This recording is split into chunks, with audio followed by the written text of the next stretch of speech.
आज हम छत्तीसगढ़ जनजाति के बारे में देखेंगे। हालांकि हम सभी को पता है कि जो छत्तीसगढ़ राज्य है वह एक जनजाति बहुल्य राज्य है जहां जनजातियों की संख्या बहुत अधिक है।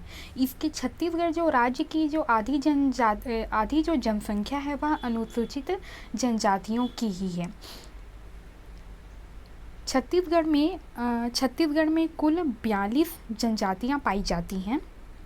42 जनजातियाँ पाई जाती है और इनके उपजातियाँ जो हैं इनके उपजातियाँ भी यहाँ पाई जाती हैं। और सबसे बड़ी और छत्तीसगढ़ की सबसे प्रमुख जो जनजाति है, प्रमुख और जो सबसे बड़ी जो जनजाति है वह है गोंड जनजाति। गोंड जनजाति जो है वह छत्तीसगढ़ की सबसे बड़ी जनजाति है। छत्तीसगढ़ राज्य में पहले कुल 5 जनजातियों को विशेष रूप से पिछड़ी जनजाति समूह में रखा गया था। पहले 5 जनजातियों को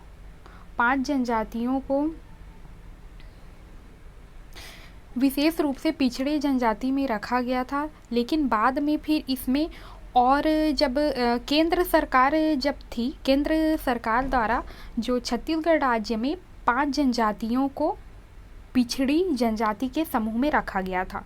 लेकिन जब छत्तीसगढ़ राज्य द्वारा 2 जनजातियों को फिर से इसमें शामिल किया गया, जिसके अंतर्गत भुजिया और पांडो को विशेष रूप से पिछड़ी जनजाति समूह में शामिल किया गया। पहले केंद्र सरकार ने जो 5 जनजाति को पिछड़े वर्ग में सम्मिलित किया गया था, जिसमें था अबूझमाड़िया जो कि नारायणपुर, दंतेवाड़ा और बीजापुर में निवास करते हैं। दूसरा था बैगा जो कि कबीरधाम, बिलासपुर, कोरिया, राजनांदगांव और मुंगेली में निवास करते हैं। फिर है बिरहोर जो है वो रायगढ़, जसपुर, बिलासपुर, कोरबा और गरियाबंद, धमतरी, महासमुंद, कांकेर में निवास करते हैं। फिर था पहाड़ी कोरवा जो है वह सरगुजा, जसपुर, कोरबा और बलरामपुर में निवास करते हैं। तो पहले जो केंद्र सरकार जो है उन्होंने यहाँ पे कमार भी है ना, तो पहले जो केंद्र सरकार ने 5 जनजातियों को विशेष रूप से पिछड़ी जनजाति के समूह में रखा था। लेकिन बाद में जब छत्तीसगढ़ राज्य सरकार ने 2012 में 2 जनजातियों को इसमें फिर से शामिल किया, जिसमें पहला था भुजिया, दूसरा था पांडो। जो कि भुजिया जो है वह गरियाबंद और धमतरी में यह जनजाति पाई जाती है और पंडो जो है वह सूरजपुर, बलरामपुर और सरगुजा में पाई जाती है। तो इस प्रकार से छत्तीसगढ़ राज्य में कुल 7 जनजातियों को विशेष रूप से पिछड़ी जनजाति के वर्ग में रखा गया है, जिसके अंतर्गत पहला है अबूझमाड़िया, दूसरा है बैगा, तीसरा है बिरहोर, चौथा है कमार, 5वां है पहाड़ी कोरवा और 6वां है हमारा भुजिया, 7वां है पांडो। तो छत्तीसगढ़ राज्य में जब जनगणना हुई 2011 की जो जनगणना हुई उसके अनुसार जो कुल जनसंख्या है उसका कम से कम 30.6% जो है वह है अनुसूचित जनजातियों की, जिसमें से जो लिंगानुपात देखे तो इसका लिंगानुपात निकल के आया 1020। और यह है कि जो ये अनुसूचित जनजाति है या जो जनजाति के लोग हैं, इसमें से सबसे ज़्यादा साक्षर जो जनजाति है वो है उराव। इसे ओराव भी कहा जाता है।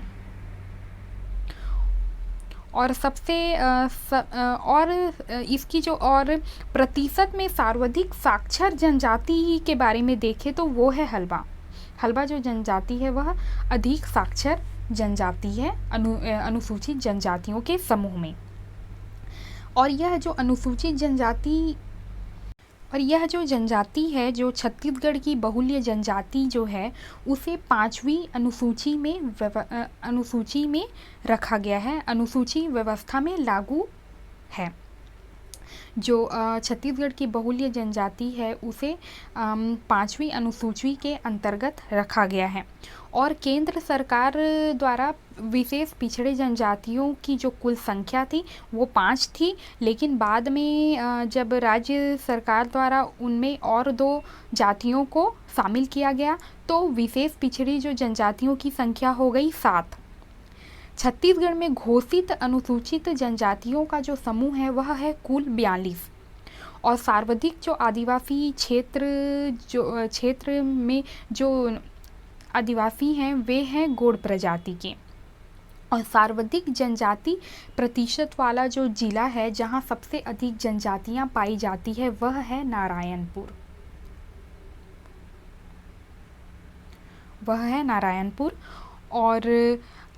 और भारत में सर्वाधिक जनजाति वाले राज्यों में छत्तीसगढ़ जो राज्य है हमारा वह है चौथे स्थान में शामिल है हमारा छत्तीसगढ़ अपनी अनुसूचित जनजातियों के सबसे अधिक अनुसूचित जनजातियों के आधार पर। और सबसे कम जो जनजाति प्रतिशत वाला जो जिला है वह है हमारा रायपुर। तो अब देख लेते हैं कि इन अनुसूचित जनजातियों में कौन कौन से जनजाति शामिल हैं। यहाँ पे हम जनजाति और उनकी जो मुख्य विशेषता है उसके बारे में देखेंगे। तो पहली जो जनजाति है वह है आगरिया। आगरिया जो जनजाति है वह मुख्य रूप से लोहे का कार्य करने वाले होते हैं, या लोहे से संबंधित जो औजार हैं या जो सामान है उनका निर्माण करने वाले लोग आगरिया कहलाते हैं। और इनका मुख्य व्यवसाय जो है वह लोहे का कार्य ही होता है। दूसरा है बैगा। बैगा जो है वह मुख्य रूप से छत्तीसगढ़ी राज्य में बैगा को ओझा कहा जाता है, जो झाड़ फूँक का कार्य करते हैं। और यह जो जनजाति है वह विशेष रूप से तंत्र मंत्र जैसे चीज़ों को मानते हैं, और झाड़ फूँक है या वैद्य का जो कार्य है वह ये जनजाति वाले लोग करते हैं। और इनका और दूसरा मुख्य व्यवसाय है कृषि कार्य करना। हालांकि हमारा छत्तीसगढ़ राज्य है तो इसे धान का कटोरा भी कहा जाता है, क्योंकि अधिकतर जितनी भी जनजातियां हैं वे सभी कृषि कार्य पर ही मुख्य रूप से निर्भर हैं और ये कार्य करते हैं। तीसरा है भैना। भैना जो है वह मुख्य रूप से कृषि का कार्य करते हैं। दूसरा मजदूरी और वनोपज संग्रह। वनोपज मतलब ये है कि जो वनों से जो खाद्य सामग्रियाँ प्राप्त होती हैं या कुछ भी खनिज जो फल फूल प्राप्त होते हैं, जैसे कि तेंदुपत्ता संग्रह करना है या कोई भी फल फूल को संग्रह करना है, तो यह जो कार्य है वह भैना जनजाति के लोग मुख्य रूप से करते हैं। चौथा है भूमिया, पलिया, पांडो। ये सभी उनके उपजातियों के नाम हैं या इन्हें इन नामों से भी जाना जाता है। इनका जो मुख्य कार्य होता है वह कृषि और मजदूरी है। और साथ ही इस जो जनजाति के लोग हैं उनका जो मुख्य कार्य होता है भूमि से संबंधित कार्य करने वाले। अब है पांचवा भतरा। भतरा जो है वह लकड़ी काटने का जो कार्य करते हैं वे इसके अंतर्गत आते हैं, या इनका जो पारंपरिक जो कार्य है वह लकड़ी काटना है और कृषि कार्य है। छठवा है भुजिया। भुजिया जो जनजाति है वे जंगली उपज संग्रह कार्य करते हैं। जंगली उपज जो होते हैं उन्हें ये संग्रह करने का कार्य करते हैं और उन्हें बेचकर ये अपना जीवन यापन करते हैं। सातवां है बियार या बियार। यह जो होते हैं जनजाति वे जंगल से वनोपज को संग्रह करके स्थानीय बाज़ारों में बेचते हैं। फिर है आठवां बिंजवार। बिंजवार जो जनजाति है वे जंगली कंदमूल, भाजी, जंगली उपज जो है वो एकत्र करने का कार्य करते हैं। नौवां है बिरहुल या बिरहोर। फिर है 10वां धनवार। धनवार जो है वो तेंदुपत्ता, गोंद, कोसा संग्रह करने का मुख्य कार्य करते हैं। यह इनकी विशेषता होती है, तेंदुपत्ता, गोंद और कोसा का संग्रह करना। फिर है गदबा। गदबा या गदाबा, ये जो हैं ये जनजाति के लोग जो हैं वो घरेलू कार्य करते हैं या किसी दूसरे के यहाँ घरेलू कार्य करने के लिए नियुक्त किए जाते हैं। अब है 12 गोड़। गोड़ के अंतर्गत बहुत सारी जनजातियाँ आती हैं, जिसमें असुर, बड़ी मारिया, भटोला, छोटी मारिया, दंडामी, धुरु, धुरुआ, खटोला, राज, सोनझरा, थोथिया, नागवंशी, ये सभी आते हैं। और यह जो जनजाति है उसकी मुख्य विशेषता यह है कि इनका एक मुख्य पारंपरिक कार्य है गोधना गोधने का। गोधना जो है वह एक छत्तीसगढ़ी एक परंपरा है, जिसमें जो छत्तीसगढ़ी जो आदिवासी औरतें हैं वे अपने हाथों पे, चेहरों पर गोदना गुदवाती हैं और इसे एक परंपरा के तहत इसे दूसरे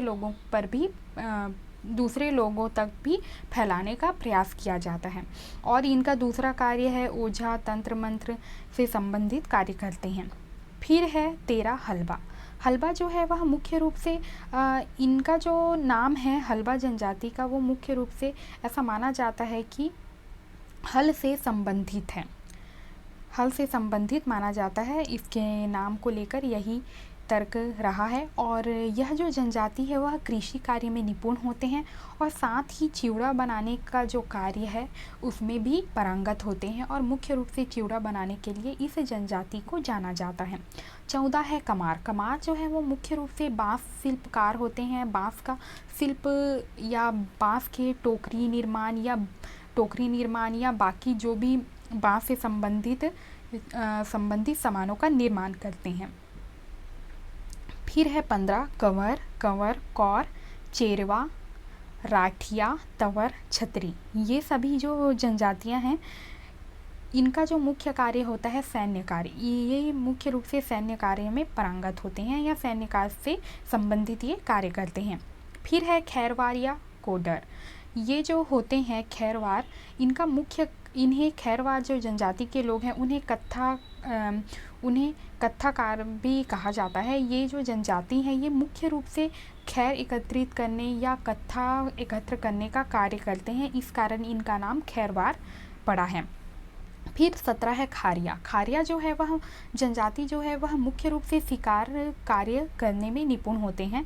खारिया जनजाति के लोग शिकार का कार्य करते हैं और खाद्य संकलन करते हैं। जंगलों में जाकर वे शिकार करते हैं और खाद्य सामग्रियां होती हैं, फल फूल कंदमूल, उन्हें संग्रहित करने का कार्य करते हैं। 18 है कौंध, खोड़, कांग। ये जो जनजाति है ये पोड़ू खेती के लिए प्रसिद्ध है। कोंड, खोड़, कांग वाली जो जनजाति है यह मुख्य रूप से पोड़ू खेती के लिए प्रसिद्ध है ये जनजाति के लोग, और इनका दूसरा कार्य है शिकार करना। पोड़ू खेती जो है वह एक खेती की प्रक्रिया है। फिर है 19 कोल। कोल जो जनजाति है वह कृषि वनोपज संग्रह करने का कार्य करती है और इनका मुख्य कार्य है कोयला खोदने का कार्य। कोयला खोदने का कार्य जो है वह कोल जनजाति के लोग करते हैं, इसलिए इनका नाम कोल पड़ा है। फिर है 20 कोरवा। कोरवा जो जनजाति है वे स्थायी रहकर कृषि कार्य करते हैं। यह जो जनजाति है वह मुख्य रूप से स्थायी रहना पसंद करती है, स्थायी रूप से निवास करती है और स्थायी रूप से एक ही जगह पर वे अपना कृषि कार्य करती हैं और निवास करती हैं। फिर है 21 मांझी। मांझी जो जनजाति के लोग हैं वो बांस की टोकरी का निर्माण करते हैं। फिर है 22 मंझवार। 23 है मुंडा जो कि काष्ठ लौह शिल्प कार्य करते हैं। फिर है नगासिया। 25 है उराव, धनका, धनगढ़। 26 है पाँव। 27 है परधान, पथारी, सरोती। 28 है पारधी, बहलिया, चीता पारधी, लंगोली पारधी, फास पारधी और शिकारी। इसके अंतर्गत और भी जनजातियां छत्तीसगढ़ में निवास करते हैं बहुलता से। छत्तीसगढ़ जो जनजाति अनुसंधान एवं प्रशिक्षण संस्थान जो है वह रायपुर में स्थित है। छत्तीसगढ़ राज्य का जो जनजाति अनुसंधान एवं प्रशिक्षण संस्थान रायपुर में स्थित है। अब देख लेते हैं जनजातियों की मुख्य विशेषता।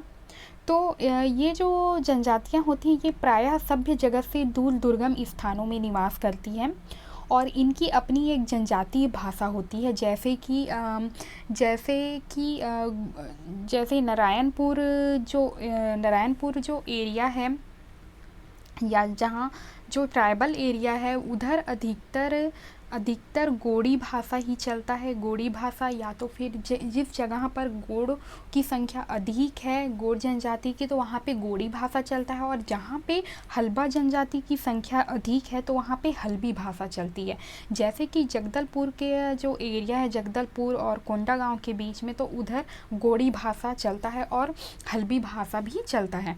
तो वह एरिया पर निर्भर करता है कि जहाँ कौन सी जनजातियों की संख्या अधिक है तो वहाँ पे वो भाषा का वो प्रयोग करते हैं। अब है अगला, इनके समूह का अपना नाम, पारस्परिक व्यवहार के नियम और निषेध होते हैं। तो सभी जो जनजातियों का एक अलग ही संस्कृति रीति रिवाज होता है जिसका वे पालन करते हैं। जैसे कि छत्तीसगढ़ जनजातियों में कुछ विशेष विवाह की प्रथाएं हैं जिन्हें वे मानते हैं, और कुछ उनके पारंपरिक तरीके हैं। उनके जो देवी देवताएं हैं वे सभी अलग अलग हैं, मतलब सभी एक सब जैसे कि जो जनजातियां हैं वे पेड़ों की पूजा करते हैं और उनके मुख्य देव वे प्रकृति को ही अपना मुख्य देव मानते हैं और वे उनसे हमेशा संबंधित रहते हैं, वे जंगलों से संबंधित रहते हैं।